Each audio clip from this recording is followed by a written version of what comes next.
Donc s'attarder sur un passé négatif peut apporter la peur, le découragement et changer votre passion pour courir.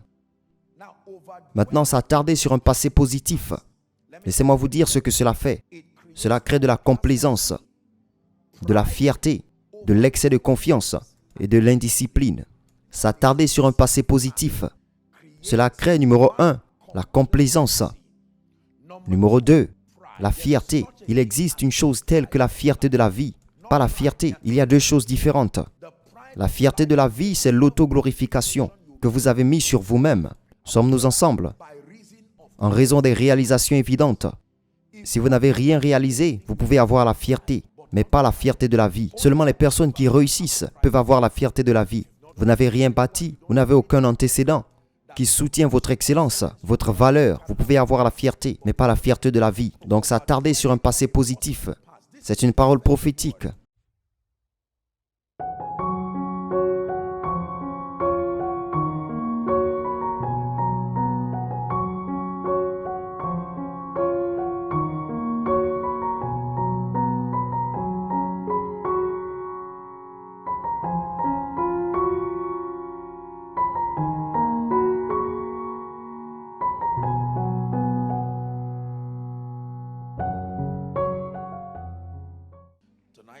Ce soir, j'enseigne sur ce que j'ai intitulé « La stratégie pour la consistance ». La stratégie pour la consistance. Je crois que c'est un cadeau de Dieu à quelqu'un pour vous donner les clés qui font la longévité. Proverbe chapitre 4, verset 18. Commençons par là. La stratégie pour la consistance. La Bible dit « Mais le chemin du juste est comme la lumière resplendissante, dont l'éclat va croissant jusqu'au milieu du jour. » Vous voyez tout de suite que le plan selon l'ordination de Dieu pour tous les hommes, nous ne devrions jamais avoir un hier meilleur. De plus en plus, c'est l'héritage de tous les saints. Sommes-nous ensemble? Ce n'est pas consistant avec le désir de Dieu pour les saints que quelqu'un célèbre votre hier avec aucun espoir d'avoir un aujourd'hui meilleur ou un lendemain meilleur. Selon le plan de Dieu, les actions de Dieu dans votre vie aujourd'hui et demain devraient de loin surpasser tout ce qui s'est passé hier, aussi grand qu'il soit, aussi spectaculaire soit-il. La Bible dit « Mais le chemin du juste », pas le chemin de tous, mais le chemin du juste, celui qui est en Christ. La Bible dit qu'il devrait être de cette manière, comme une lumière brillante, qui brille de plus en plus, jusqu'au milieu du jour. Laissez-moi parler sur votre vie. Au nom de Jésus, je viens de décrire votre destinée à partir de maintenant. Je viens de décrire votre chemin à partir de maintenant au nom puissant de Jésus. Sans monter ni redescendre. Je parle de consistance sur quelqu'un. Je ne sais pas qui reçoit cette parole prophétique, mais au nom de Jésus-Christ, peu importe ce qui rend votre vie et vos progrès épileptiques, que vous soyez debout aujourd'hui et demain vous perdez tout. Avec un travail aujourd'hui, vous le perdez demain. Avec des opportunités aujourd'hui, vous les perdez demain. Au nom qui est au-dessus de tout nom, que cette expérience épileptique prenne fin maintenant. Que Dieu vous bénisse. Josué chapitre 13 et verset 1. Ceci est un message pour ceux qui ont bien fait. Ce n'est pas un message pour quelqu'un qui commence. Josué 13, verset 1. Maintenant, Josué était vieux et avancé en âge. S'il vous plaît, écoutez. Et le Seigneur dit à Josué, « Tu es vieux et avancé en âge, et il reste encore beaucoup de terre à posséder. Tu as bien fait, tu as séjourné, tu es vieux, tu as de l'expérience. Mais la vérité est basée sur mon plan pour toi. Il y a encore beaucoup de terre à posséder. Il y en a toujours plus pour le croyant. Nous ne faisons pas de plan B dans ce royaume. Il y en a toujours plus, quelles que soient les réalisations. L'une des écritures les plus frappantes pour moi dans la Bible, c'est le fait que Jésus est assis à la droite du Père. Alors la Bible dit qu'il intercède. Quelle en était alors la valeur de tout est terminé? Pourtant la Bible dit qu'il est assis, pas debout, pas en train de combattre, victorieux, établi. Et pourtant même pour lui, il y a encore plus. Sommes-nous ensemble? Alors il dit qu'il y a plus de terre à posséder. Philippiens chapitre 3. Ce serait vraiment notre texte à partir du verset 12 à 15. Que Dieu ouvre nos yeux au nom de Jésus. Paul parle un aveu très profond. Et cela représente pour moi le modèle de quiconque veut durer. Quiconque veut une longévité d'impact. Il y a une compréhension, il y a une orientation que vous devez maintenir, sans laquelle vous échouerez. Vous n'avez pas besoin d'être faux pour échouer. Vous n'avez pas besoin d'être mauvais pour échouer. Une fois que vous perdez de vue ce genre d'orientation, surtout face aux réalisations ou aux résultats, vous perdrez la capacité d'avoir un impact durable. Considérons les pensées de Paul. Philippiens chapitre 3 et verset 12. Pas comme si j'avais déjà atteint. J'espère que vous réalisez qui parle ici. Nous parlons de Paul. Même en tant qu'incroyant, il était déjà une personne accomplie. Nous ne parlons pas donc de quelqu'un qui était un échec, qui est ensuite venu à Christ et a commencé à partir de zéro. Il était toujours le meilleur d'entre eux, même avant qu'il ne rencontre Christ. Et voici un aveu honnête. Paul parle. Pas comme si j'avais déjà atteint, il dit. Que soit nous étions déjà parfaits, entièrement mûrs, dit-il, mais je suivrai après. Si je peux comprendre ce pourquoi je suis appréhendé de Christ Jésus. Verset 13. Il dit frère. À qui parle-t-il? Aux frères. Frères, je ne me compte pas moi-même. Merci pour vos éloges. Merci pour vos likes et partages. Merci pour vos merveilleuses critiques. Mais c'est ma conclusion sur moi-même. Je ne compte pas moi-même. Je ne pense pas l'avoir saisi. Mais il dit, mais je fais une chose. Il y a toujours une chose que les champions font. Il dit, oubliant ces choses qui sont derrière. Est-ce que quelqu'un suit? Et me portant vers ce qui est en avant. Oubliant ces choses. Il n'a pas dit oublier les choses négatives. Il n'a pas dit oublier les choses mauvaises. Oublier les choses négatives. Peu importe ce qu'ils sont, pourvu qu'ils sont derrière. Je les oublie. Et je me porte vers ce qui est en avant. Les premiers mots, verset 14. Criez si vous êtes un croyant. Il n'a pas dit je désire. Je cours. La détermination et la concentration. L'état d'esprit d'un gagnant. L'état d'esprit d'un finisseur. Il dit, peu importe ce qui s'est passé dans ma vie, bon ou mauvais, cette seule chose que je fais, oubliant les choses qui sont derrière et me portant vers ce qui est en avant, sachant qu'il y a encore des choses devant moi, il dit je cours. Comme un acte de foi, je cours. Comme une preuve que je sais qu'il y a encore plus, je cours. Vous arrêtez de courir quand vous arrivez à la ligne d'arrivée. Et Paul dit que ma course signifie que je suis conscient que je ne suis pas arrivé à la ligne d'arrivée. Quand vous voyez des athlètes courir, lorsqu'ils arrivent à la ligne d'arrivée, peu importe la vitesse à laquelle ils partent, ils perdent de la vitesse jusqu'à ce qu'ils s'arrêtent enfin. Ai-je raison sur ce point? Alors il dit que je cours. Que je cours. Finissons cette écriture. Je cours vers le but pour remporter le prix de la vocation céleste qui est en Christ Jésus. Maintenant, juste quelques pensées que j'aimerais que vous puissiez entendre. Rappelez-vous que c'est une église prophétique, une stratégie pour la consistance. Numéro 1, la première chose que je veux que vous appreniez ce soir, c'est s'attarder sur le passé, à la fois négativement et positivement, peut entraver l'avancement et le progrès. S'attarder sur le passé, que ce soit un passé négatif ou un passé positif, les deux, ils ont la capacité d'entraver l'avancement de votre progrès. Ils ont la capacité d'entraver l'avancement et le progrès. S'attarder sur le passé. S'attarder sur le passé, que ce soit positif ou négatif. Elle a la capacité d'entraver l'avancement et le progrès. Et je vais vous dire plus en particulier que lorsque vous vous attardez trop sur un passé négatif, voici ce que cela vous fait. Cela crée de la peur.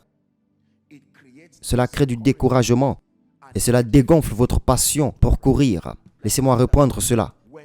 Lorsque vous vous attardez sur un passé négatif, que ce soit votre passé, que ce soit vos échecs, la Bible dit qu'elle soutient la capacité, entre autres choses, de créer la peur, de créer un découragement et dégonfler votre passion.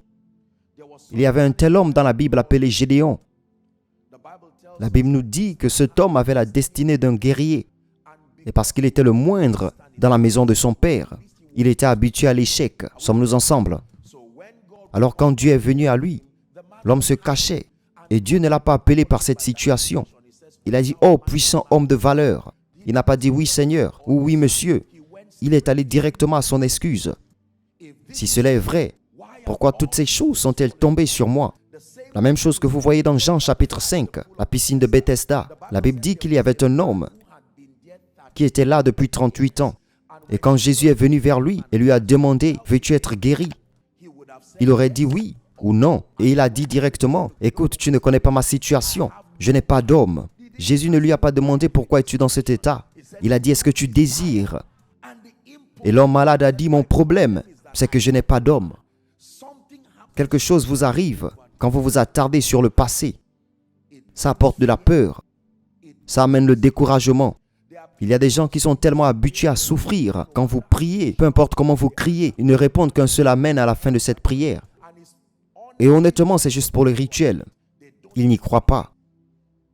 La douleur peut devenir un état d'esprit. La douleur peut devenir une forteresse. Le découragement peut devenir une forteresse. Maître, nous avons travaillé toute la nuit. J'aime Pierre. Quelle attitude de gagnant. Il dit néanmoins, néanmoins, néanmoins. Pour quelqu'un, c'est un mot pour vous. Néanmoins. Vous avez essayé les emplois, mais néanmoins. Vous avez essayé de mettre votre vie ensemble. Et il semble que plus vous essayez, mais néanmoins, à ta parole, il dit, tu es en train d'introduire quelque chose dans ma vie maintenant qui n'y était pas. Mais néanmoins. Donc s'attarder sur un passé négatif peut apporter la peur, le découragement et changer votre passion pour courir. Maintenant, s'attarder sur un passé positif. Laissez-moi vous dire ce que cela fait. Cela crée de la complaisance, de la fierté, de l'excès de confiance et de l'indiscipline. Écoutez attentivement. S'attarder sur un passé positif. Cela crée, numéro 1, la complaisance. Numéro 2, la fierté. Il existe une chose telle que la fierté de la vie. Pas la fierté, il y a deux choses différentes. La fierté de la vie, c'est l'autoglorification que vous avez mise sur vous-même. Sommes-nous ensemble? En raison des réalisations évidentes. Si vous n'avez rien réalisé, vous pouvez avoir la fierté, mais pas la fierté de la vie. Seulement les personnes qui réussissent peuvent avoir la fierté de la vie. Vous n'avez rien bâti, vous n'avez aucun antécédent qui soutient votre excellence, votre valeur. Vous pouvez avoir la fierté, mais pas la fierté de la vie. Est-ce que quelqu'un apprend? Donc s'attarder sur un passé positif, c'est une parole prophétique. Pour vous en tant que peuple, en tant que famille, en disgrâce. Cela peut créer de la complaisance, la fierté, l'excès de confiance. Qui se souvient de Samson? Je me lèverai comme avant, seulement pour découvrir qu'il a perdu la source de sa force, l'excès de confiance, puis l'indiscipline. Ces 4 choses suivent quiconque décide de trop s'attarder sur un passé positif. Vous pouvez voir directement ici que si ce passé est positif ou négatif, si vous ne le gérez pas bien, il entretient la capacité de blesser votre lendemain qui apprend. Sommes-nous ensemble? Donc que ce soit votre couronne ou vos cicatrices, vous avez pour mandat de trouver un moyen par l'esprit d'oublier cela si vous voulez avancer. Alors Paul dit, cette chose que je fais, la nation d'alliance, voici cette chose que vous devez faire, même après 30 ans, en oubliant les choses qui sont derrière. Les corps malades qui ont été guéris, gloire à Dieu, et ça suffit. Des destins qui ont été transformés, gloire à Dieu, et ça suffit. Peut-être des défis qui ne sont pas si bons, par lesquels vous êtes passé. Père, je te dis merci, et ça suffit. Vous devez apprendre à créer des limites pour la célébration. Sommes-nous ensemble? Ne célébrez pas trop le succès. Cela peut être dangereux et assez généreux. Une fois que vous avez atteint cette limite, c'est fini. Lorsque vous franchissez cette limite, cela ne vous bénit plus. Je me souviens d'une histoire humoristique, très intéressante. Je passais au micro-ondes du bœuf. Donc je ne sais pas ce qui s'est passé. J'ai oublié le bœuf et je l'ai juste laissé dans le micro-ondes. Pour le réchauffer un peu, j'ai exagéré. Je suis revenu et j'ai rajouté le timing. Je suis allé quelque part. Dieu seul sait ce que je faisais. Je suis revenu et le même micro-ondes qui était supposé rendre le bœuf un repas sain. Le repas avait brûlé et toute la cuisine était en feu. Voici ce qui se passe quand vous célébrez les échecs, quand vous célébrez trop le succès ou vous sympathisez trop avec l'échec. Il y a une température suffisante pour réchauffer votre nourriture et cela devient bon. Lorsque vous en faites trop, cela commence à blesser ce qui était autrefois une bénédiction, qui apprend maintenant, parce que certains d'entre vous ont refusé d'avancer grâce à votre dernière victoire, grâce à vos derniers résultats. Dès que ce résultat est arrivé, vous arrêtez de voir, vous arrêtez de prier, vous arrêtez d'écouter, vous arrêtez de courir, vous ne vous réveillez plus le matin, vous arrêtez d'acheter des livres. Votre vie est pleine de célébrations, jusqu'à ce qu'elle devienne une célébration vide. Parce que vous voyez dans le destin, personne ne vous applaudit deux fois pour le même niveau. Une fois que vous recevez des applaudissements qui viennent avec un niveau, c'est tout. Vous applaudissez pour un petit bébé quand le bébé commence à marcher. Vous n'applaudissez pas pour un adulte pour avoir marché. Vous avez marché trop longtemps. Vous volez alors, nous applaudissons. Ai-je raison? Si vous tombez malade et que vous perdez votre capacité à marcher et que vous recommencez alors, nous pouvons vous encourager en applaudissant, mais pas un adulte en bonne santé. Et ensuite, vous dites, vous exigez des applaudissements pour avoir marché. Non, vous avez marché trop longtemps. Vous avez épuisé cette possibilité. Est-ce que nous apprenons? Quelqu'un dit au nom de Jésus. Criez-le, dites au nom de Jésus. J'obtiens la grâce pour oublier hier et me porter sur le lendemain. Au nom de Jésus. Pour quelqu'un, vous avez besoin d'aller cacher vos récompenses pendant un moment. Il vous distrait. Vous les avez affichées devant vous, au point où votre vision est maintenant floue. Suspendez ces récompenses pour un moment et ayez la mentalité d'un démarreur pour que vous puissiez courir. Je pense que j'ai vu cela, et c'est un aveu très honnête. J'ai vu cela engloutir des gens dans le ministère. J'ai vu cela engloutir des gens dans les affaires. J'ai vu cela engloutir les gens dans le destin. Donc quelqu'un qui sort d'un contexte de privation, le premier jour il gagne peut-être 100 000 $ ou 10 000 $. Ils célèbrent, ils ne peuvent pas croire. C'est un rêve devenu vrai.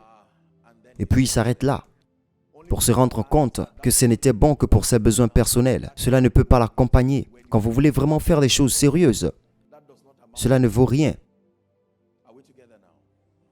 Il y a des gens dans le ministère.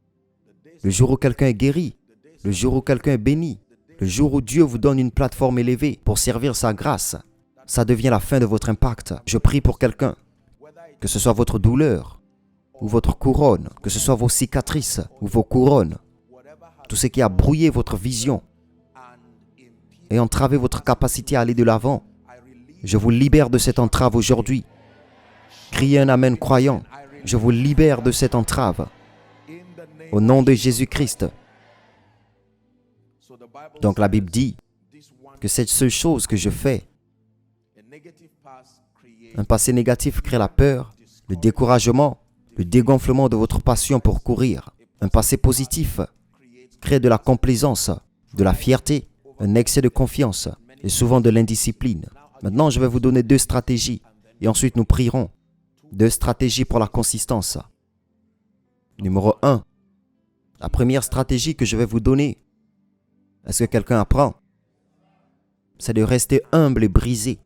Rester humble et brisé. Vous pensez que c'est une déclaration très simple, jusqu'à ce que vous voyez ce qui est arrivé aux gens à cause de la fierté.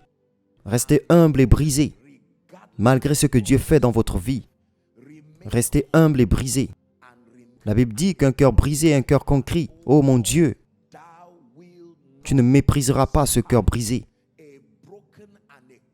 Savez-vous ce qu'un cœur brisé signifie? Un cœur brisé ne signifie pas du chagrin. J'espère que vous comprenez ce que je dis. Louez le nom du Seigneur. Je dois expliquer ce qu'est un cœur brisé. Ici, un cœur brisé signifie un cœur suffisamment malléable, enfantin, pour reconnaître et connaître la main de Dieu comme le principal facteur derrière votre victoire, derrière tout ce qui est bon dans votre vie. C'est un secret que j'ai vu dans les Écritures. C'est un secret que j'ai vu dans la vie des pères. Et par la miséricorde de Dieu, c'est un secret que j'ai adopté dans ma propre vie. Que plus il vous élève, plus vous restez à genoux. C'est la position la plus sûre pour tout croyant. Vous avez des difficultés à tomber quand vous êtes à genoux. Vous tombez quand vous êtes debout. Sommes-nous ensemble? Oui, Père, je me rends compte que c'est grâce à toi que je suis ce que je suis. Je me rends compte que c'est par ta miséricorde, car la Bible dit, un homme ne peut rien recevoir, sauf si cela lui est donné. Et malheureusement, nous vivons à une époque de célébrité. Nous aimons les projecteurs, rien de mal à cela. Nous aimons les likes et les partages, rien de mal à cela. Nous aimons être l'idole de quelqu'un, même si Dieu nous a mis en garde contre l'idolâtrie.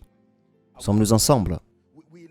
Nous aimons ces choses et parfois nous en avons envie à un point que nous pouvons tomber malades du désir des distinctions des hommes. Je vous montre un secret irréfutable. Restez humble et restez brisé. La Bible dit que Dieu résiste aux orgueilleux. Laissez-moi vous expliquer cela. Cela signifie que l'onction ne peut pas vous aider. Parce que l'onction n'a pas été conçue pour combattre Dieu. Elle combat seulement tout ce qui est antichrist. Donc si c'est Dieu qui s'oppose à vous, la seule prière qui vous fait sortir de là, c'est la prière de miséricorde. Sommes-nous ensemble? Et pour votre information, parcourez les Écritures de la Genèse à l'Apocalypse et apprenez comment Dieu se bat.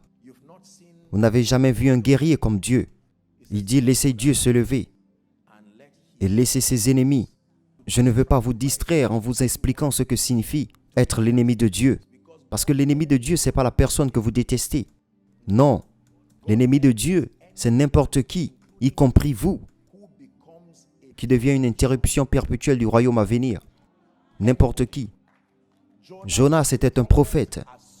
Dès qu'il est devenu une interruption du programme de Dieu, il est devenu l'ennemi de Dieu immédiatement. L'ennemi de Dieu n'est pas un incroyant. L'ennemi de Dieu n'est pas quelqu'un qui pratique la sorcellerie. Au moment où votre vie devient une interruption consistante du programme de Dieu, alors la prochaine fois que vous dites « laissez Dieu se lever », vérifiez d'abord. Est-ce que nous apprenons? Mais j'espère que vous recevez quelque chose. Restez humble et brisé. Maintenant, notre monde interprète l'humilité comme une faiblesse. Parce qu'ils disent que vous perdez l'opportunité de briller. Comment regardez-vous les opportunités vous passez comme ça et vous ne la saisissez pas?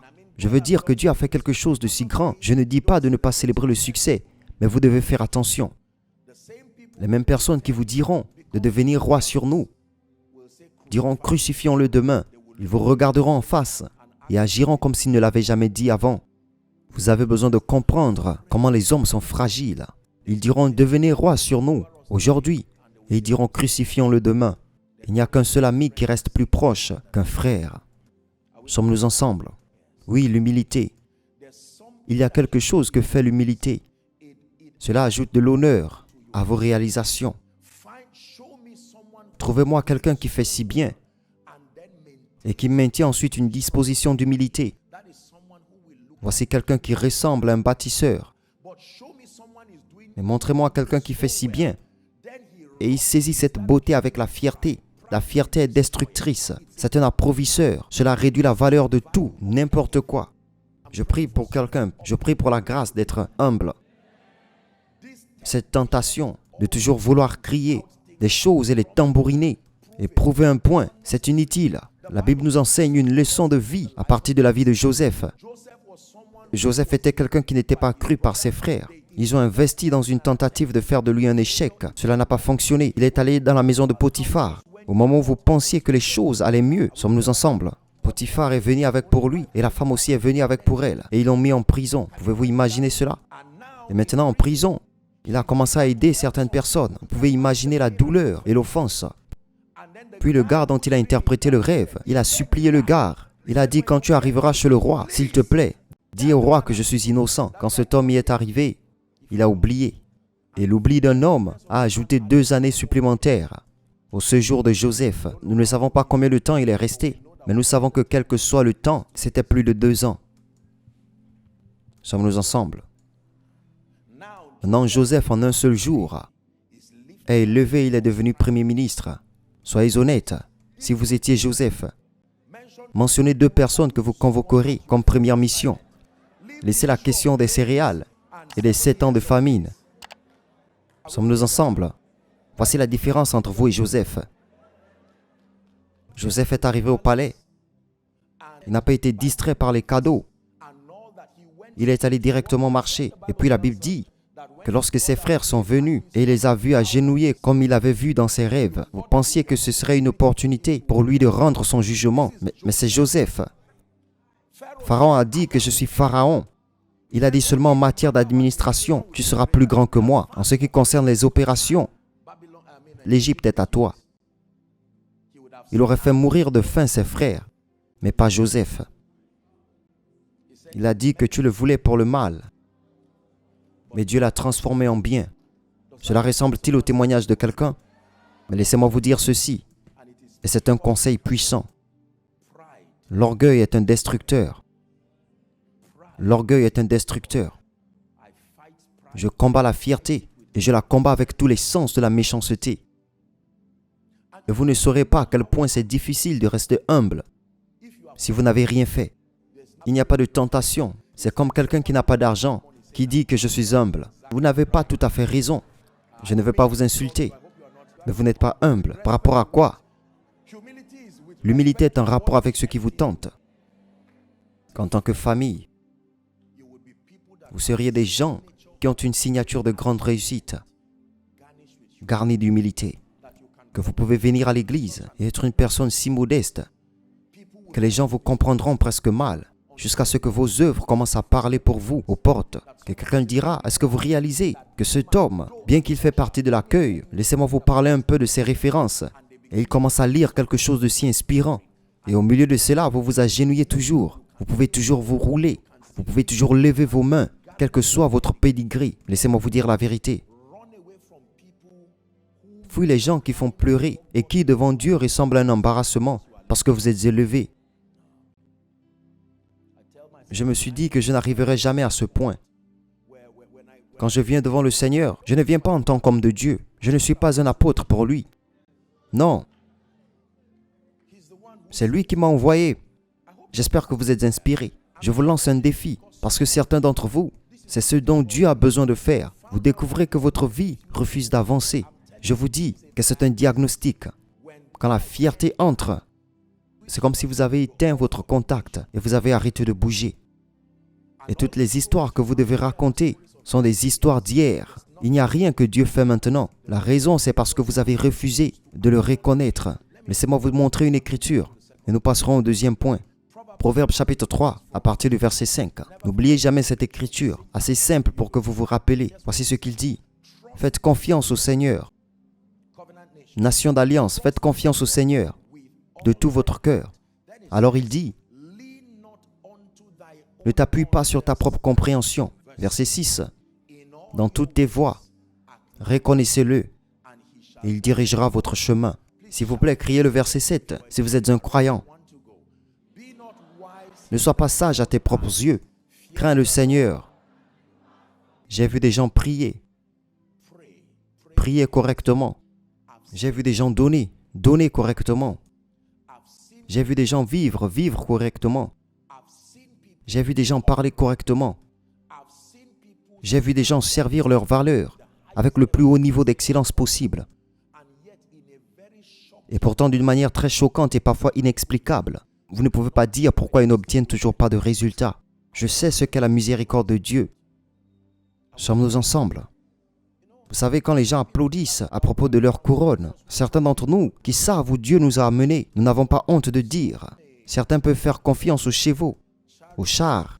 Certains peuvent applaudir à cause du niveau d'influence qu'ils ont eu.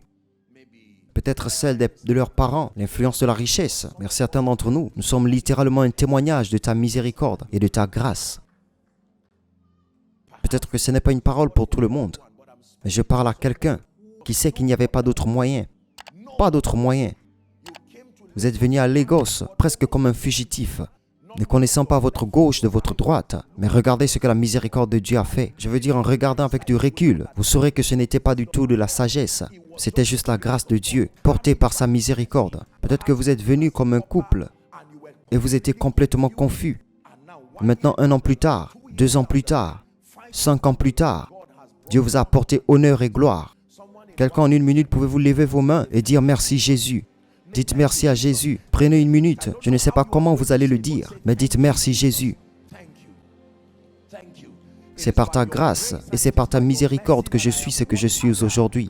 Aujourd'hui, je suis un PDG. Je me souviens encore de ces moments où je suppliais. Vous pouvez dire, je te remercie. Aujourd'hui, je suis un employé, aussi jeune ou vieux que je suis. Remerciez-le, remerciez-le. Apportez des mots, mentionnez-les. Comptez vos bénédictions. C'est bien de les nommer un par un, pendant 1 minute ou 2. Que quelqu'un soit généreux, que quelqu'un soit somptueux. Merci, merci. Certains d'entre vous sont venus dans cette ville confus, désorientés. Et par la miséricorde de Dieu, il vous a attiré à cette assemblée. Maintenant, vous avez été encadrés, vous avez été cultivés, vous avez été bâtis. Regardez la version de vous qui a émergé et la version de vous qui émerge. Quelqu'un lève ses mains et remercie Dieu. Remerciez-le pour l'onction. Remerciez-le pour la sagesse. Remerciez-le pour la main de Dieu qui est évidente sur votre vie. Nous disons toujours merci. Dites-le merci pour votre femme. Remerciez-le pour vos enfants. Remerciez-le pour votre travail. Remerciez-le pour sa miséricorde. Si le Seigneur n'avait pas été de notre côté, êtes-vous assez reconnaissant pour voir sa main au milieu des tempêtes? Êtes-vous assez reconnaissant pour voir le doigt de Dieu? La première stratégie pour la consistance, c'est de rester humble, de rester brisé, en reconnaissant la main de Dieu, sans laquelle vous n'arriveriez à rien. Prenez 1 minute, vous ne perdez pas votre temps. C'est pourquoi vous êtes venus à l'église. Je vois ta fidélité, je vois ta fidélité. Comment puis-je oublier? Pardonne-moi, je me répands d'avoir oublié que c'était ta main sur ma vie. Ce n'était pas seulement mon oncle, ce n'était pas seulement ma tante. Quelqu'un prie.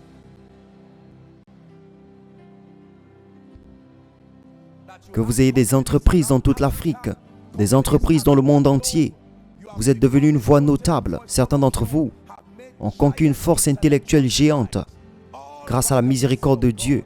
Ce n'est pas ainsi que vous avez commencé. Comparez votre version d'aujourd'hui et votre version dernière de 1, 2, 3, 4, 5, 10 ans. Allez-y, prenez 1 minute.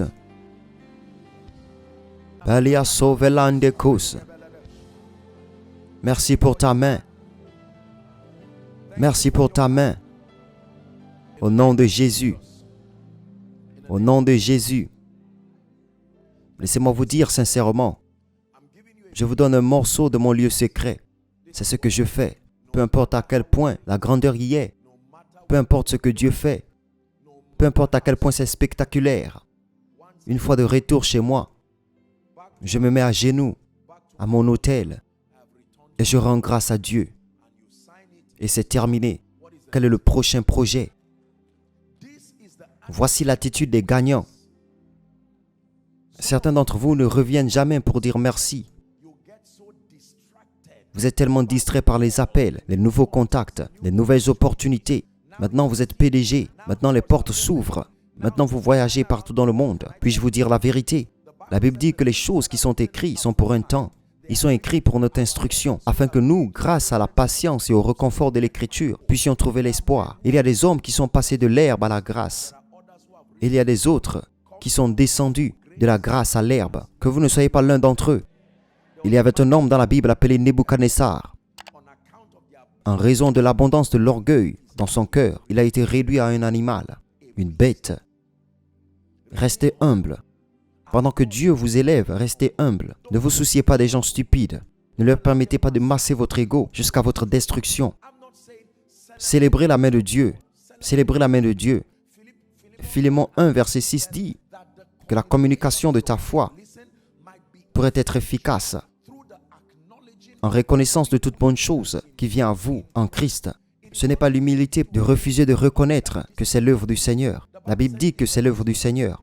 C'est bien si c'est merveilleux à vos yeux et à ceux de tous ceux qui vous regardent. Mais la clé, c'est d'être humble. La Bible dit ainsi. Laissez cette pensée qui est en vous. Philippiens chapitre 2, verset 5. Qui était aussi en Jésus-Christ. Il y avait une orientation qu'il soutenait. Que même s'il était Dieu, sommes-nous ensemble. Il ne considérait pas cela comme un vol. Il disait qu'il était Dieu. Il n'a pas menti. Mais la Bible dit qu'il s'est dépouillé de toute cette gloire et de cette splendeur. Il s'est humilié et a porté la ressemblance de l'homme. Puis il est mort, même la mort sur la croix. Observez les bénédictions et les bénédictions de l'humilité. La Bible dit au verset 9, c'est pourquoi, à cause de ce modèle, cette orientation, Dieu l'a si hautement exalté. Pas Dieu ne l'avait pas exalté. La dernière fois que ce mot a été utilisé, c'est « il a été hautement favorisé ». Maintenant, il y a hautement exalté. Être favorisé seul est une bénédiction suffisante. Pour être hautement favorisé, c'est une autre dimension. Être exalté en soi est un avantage. Pour être hautement exalté, la Bible dit, et il a reçu un nom, une fonction, au-dessus de toute autre fonction. Qu'au nom de Jésus, la Bible dit que tous les genoux fléchissent. C'est une instruction dans les choses au ciel et sur la terre, et les choses sous la terre. Et ensuite, que chaque langue confesse que Jésus-Christ est Seigneur. Le mot Seigneur, c'est le mot Adon, maître absolu, propriétaire. La Bible dit que la terre est au Seigneur et sa plénitude, le monde et ceux qui y habitent. Sommes-nous ensemble? Beaucoup d'entre nous ne connaissent pas les hauteurs qui restent encore dans l'esprit. Une plus grande prophétie sur votre tête.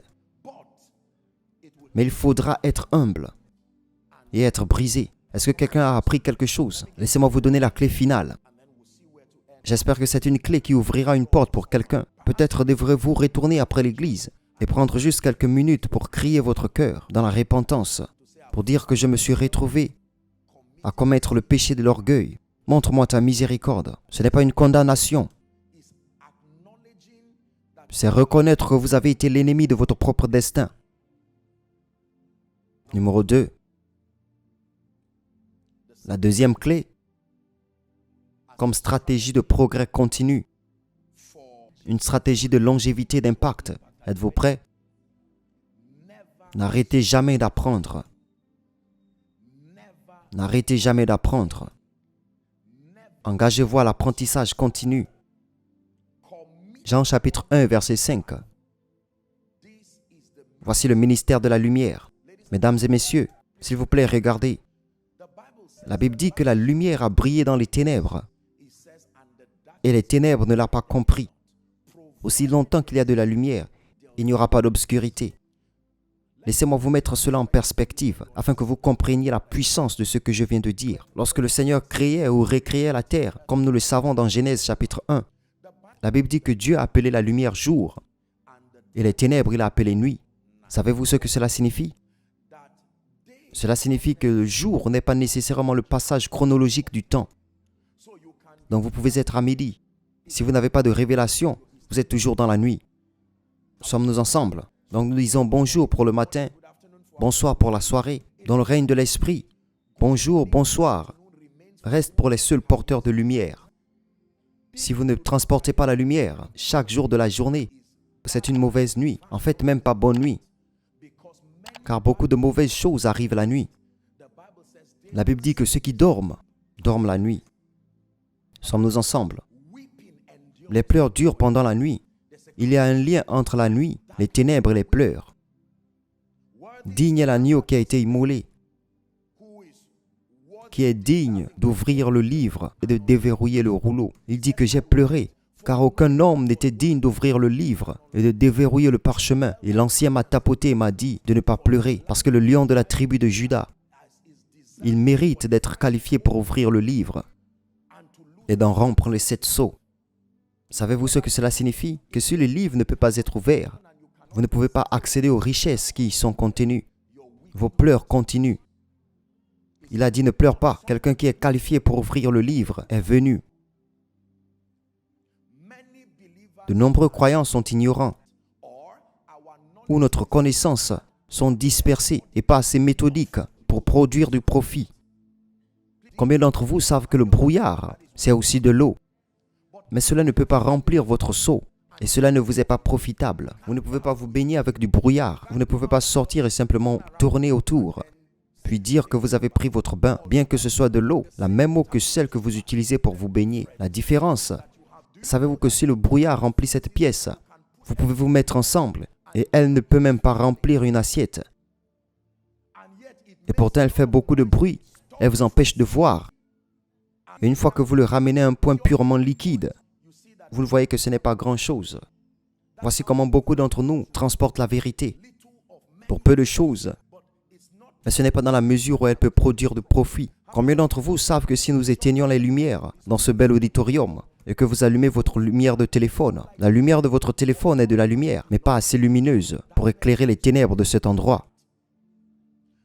1 Corinthiens chapitre 8 et verset 2. Une charge à quelqu'un. Si vous voulez rester consistant, et si quelqu'un pense qu'il sait quelque chose, la Bible dit, il ne sait encore rien comme il devrait savoir. Il y a un standard de lumière connecté à chaque résultat que vous désirez. Laissez-moi vous le redire encore. Il y a un standard d'illumination que vous devez avoir. Si vous voulez l'onction, il existe un corps de connaissance qui soutient cette dimension de l'onction que vous désirez. Vous voulez la prospérité, vous voulez augmenter, vous voulez l'influence. Votre mission est de rechercher la lumière et de ne jamais vous arrêter. Ne jamais vous arrêter. Ne jamais vous arrêter. Ne jamais vous arrêter. Au zénith de son ministère apostolique, Paul a dit que je le connaisse. Il continue à courir pour la connaissance. C'est un secret que j'ai appris. J'apprends de tout, j'apprends de n'importe qui. Et j'essaie de structurer mes connaissances. Qu'ai-je besoin d'en savoir plus sur le ministère? Qu'ai-je besoin d'en savoir plus sur les finances? Qu'ai-je besoin d'en savoir plus sur le leadership? Qu'ai-je besoin d'en savoir plus sur Dieu? Ne dites pas « je sais ». Vous voyez?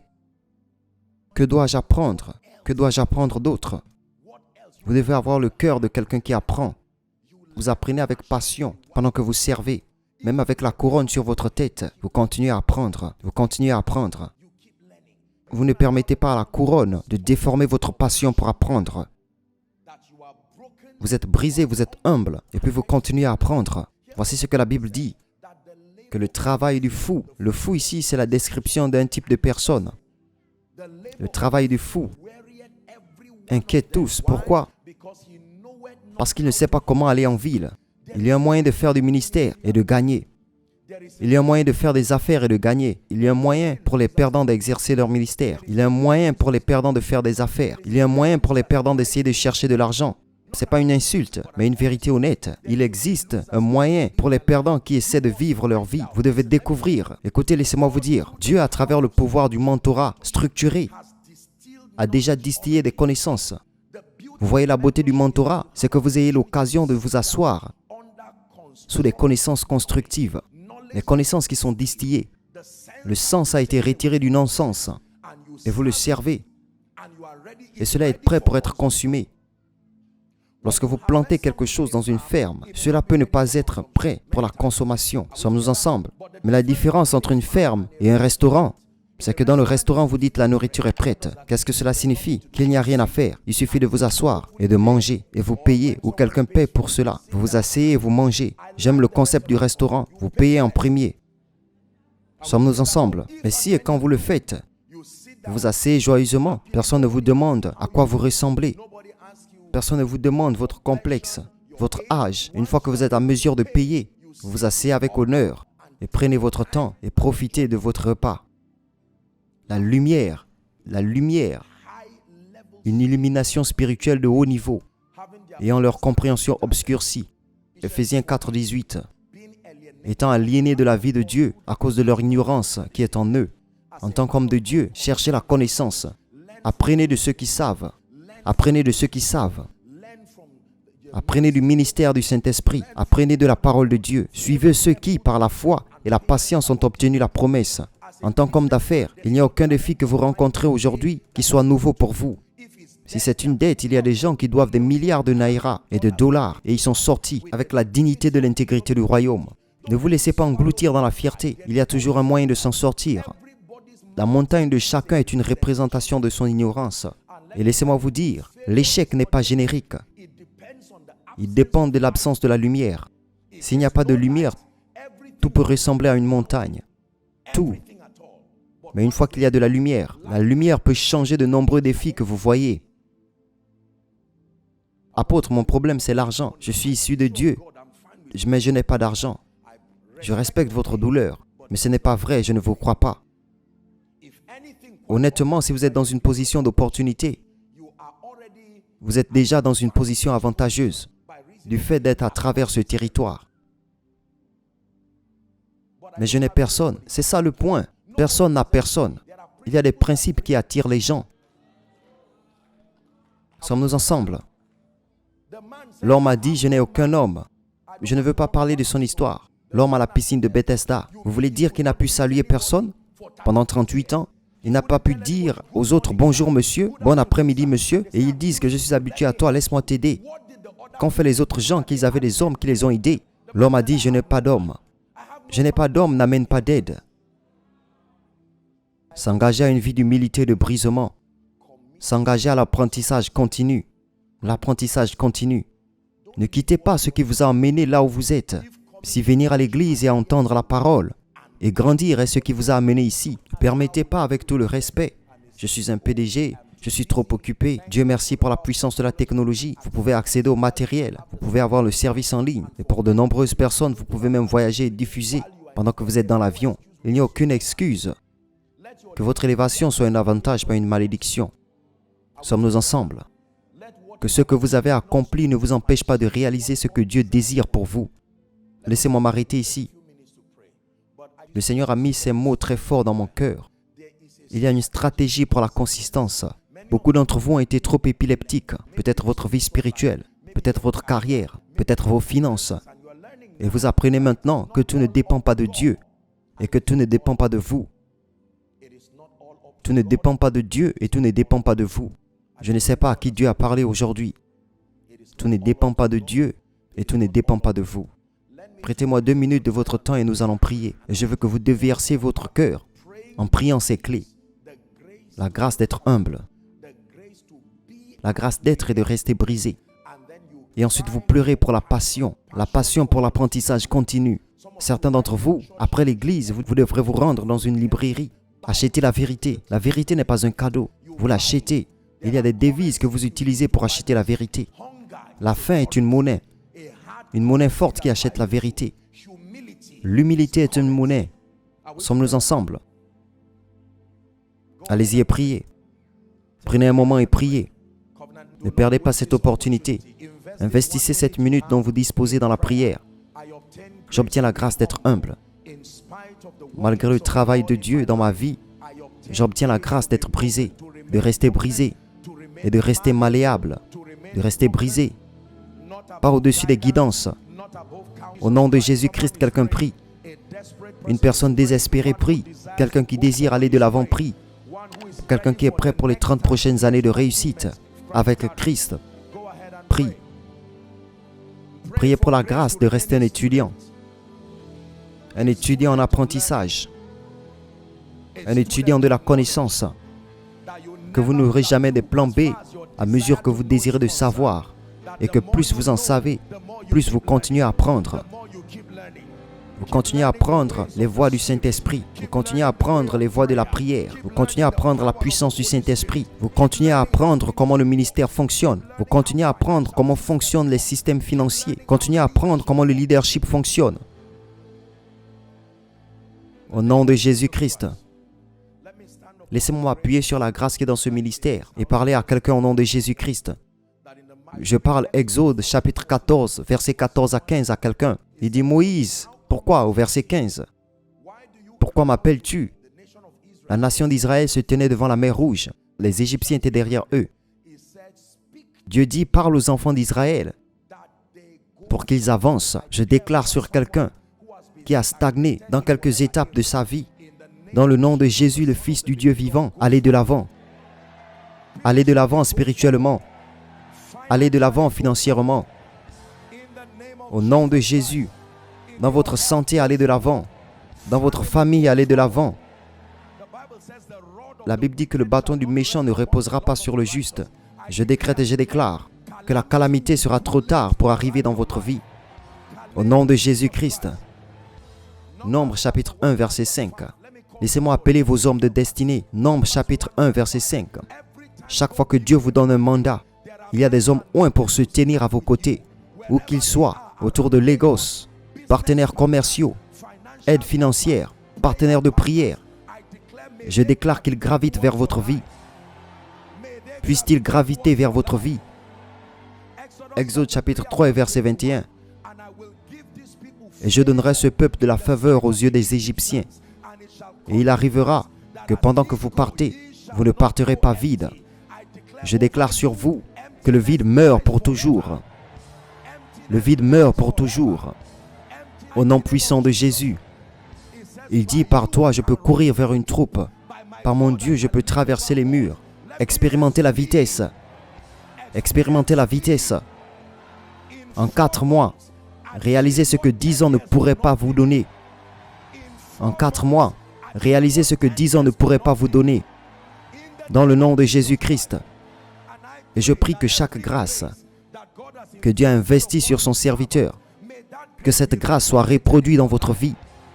Si c'est la sagesse, qu'elle soit reproduite. Si c'est son influence, qu'elle soit reproduite. La Bible dit que pour votre honte, vous recevrez le double. Je prie pour quelqu'un qui a pleuré toute la nuit. Que ce soit votre saison de rire. Que ce soit votre saison de rire. Au nom du Seigneur Jésus. Que ce soit votre saison de rire. Que la main de Dieu soit sur vous.